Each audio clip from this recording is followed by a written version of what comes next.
Bienvenue à tous, je suis Vincent Gann, analyste technique pour DailyFX France. Vous allez assister à un webinaire éducatif dédié à la crise au sein de la zone euro, à la crise de la dette au sein de la zone euro. La crise européenne est en effet avant tout une crise de l'endettement public et des États, une crise de l'accumulation des déficits budgétaires des États européens qui se sont retrouvés pour la plupart en difficulté pour faire face à leurs échéances. C'est notamment le cas des pays du sud de l'Europe. La crise de la dette au sein de la zone euro est avant tout une crise donc de l'endettement public. Cet endettement public est généralement exprimé en pourcentage du PIB. En mars 2013, par exemple, la dette publique au sein de la zone euro a représenté 92,2% du PIB, avec un certain nombre d'extrêmes, comme 130% du PIB en Italie. Cette crise de la dette au sein de la zone euro est donc le prolongement de la crise financière, de la crise des subprimes, qui a sa source aux États-Unis en 2008. Gardons tous à l'esprit la faillite symptomatique de Lehman Brothers en 2008. Crise financière américaine qui s'est répartie au reste du monde et qui est venue mettre à mal la croissance économique. Les États européens ont donc utilisé l'outil budgétaire, le déficit budgétaire annuel, pour venir soutenir la croissance économique. Mais le déséquilibre qui a été créé est que cette croissance économique a du mal à revenir au sein de la zone euro, mais la dette publique, elle, a gonflé. D'une certaine façon, l'endettement public européen n'a fait que contenir le ralentissement économique mondial, mais n'a pas permis de restaurer la croissance économique au sein de la zone euro. Elle est venue donc amortir les effets de la crise financière au sein de la zone euro. Alors cette dette publique au sein de la zone euro a eu un impact immédiat sur le marché d'échange et sur la parité de devise la plus traitée des investisseurs, la parité euro-dollar.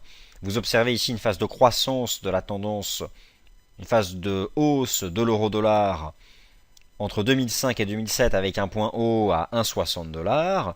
Et lorsqu'a éclaté ici la crise financière en 2008 aux États-Unis, une phase baissière pour l'euro-dollar, puisque l'euro-dollar est passé de 1,60 à plus de 1,20$, l'euro-dollar étant considéré comme un baromètre du risque sur les marchés financiers.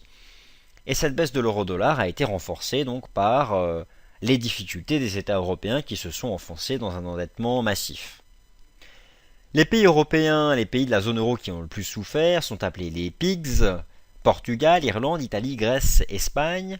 Pourquoi ces pays sont ceux qui ont le plus souffert ? Tout simplement parce que ce sont les pays qui ont vu le plus déraper l'endettement public, avec par exemple, encore en mars 2012, une dette publique qui représente 130% du produit intérieur brut en Italie. Mais un certain nombre de ces pays, comme la Grèce, l'Irlande ou encore le Portugal, se sont tellement endettés qu'ils n'ont plus réussi à faire appel aux marchés financiers. En clair, les investisseurs internationaux n'ont plus voulu prêter de l'argent à ces pays-là, pays membres de la zone euro, parce qu'ils n'étaient plus en mesure de faire face à leurs échéances, plus en mesure de rembourser. L'Union européenne, la zone euro, la Banque centrale européenne, le Fonds monétaire international, beaucoup d'organismes ont donc tenté de porter secours à ces pays en leur apportant des fonds pour leur permettre un jour de revenir sur les marchés financiers pour se financer normalement. Notons qu'en mars 2012, la dette publique de la Grèce représente encore 160% de son produit intérieur brut. L'objectif a donc été de neutraliser la crise de la dette de ces pays du sud de l'Europe pour éviter qu'elle contamine l'ensemble de la zone euro. Force est de constater qu'à l'été 2013, cet objectif n'est pas encore acquis. Il suffit d'observer l'état de la dette publique en France et la difficulté qu'ont la France, l'Italie, à retrouver un niveau de croissance économique important. Cette contagion au sein de l'Europe est tout à fait naturelle puisque l'euro est la monnaie unique des pays appartenant à la zone euro.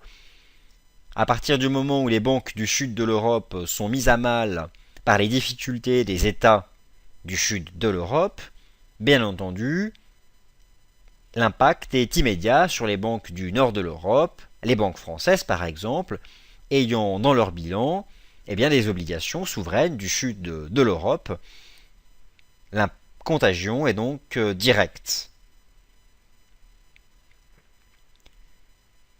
Alors les PIGS, ces pays du sud de l'Europe qui ont des difficultés ont donc été aidés par un certain nombre de plans de sauvetage du Fonds monétaire international, de la Banque centrale européenne, de diverses institutions européennes, et à chaque fois ces tentatives de sauvetage ont généré un rebond des cours de la parité euro-dollar, rapidement neutralisé par des tendances baissières lorsqu'on s'est rendu compte que ces plans de sauvetage n'étaient pas suffisants.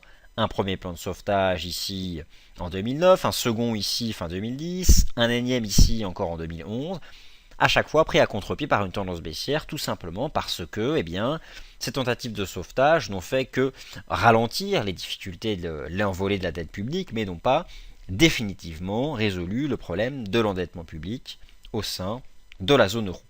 La crise de la dette au sein de la zone euro reste donc en 2013 une donnée parfaitement active qui pèse sur la tendance de l'euro-dollar, toujours en tendance baissière depuis ses sommets à 1,60 $.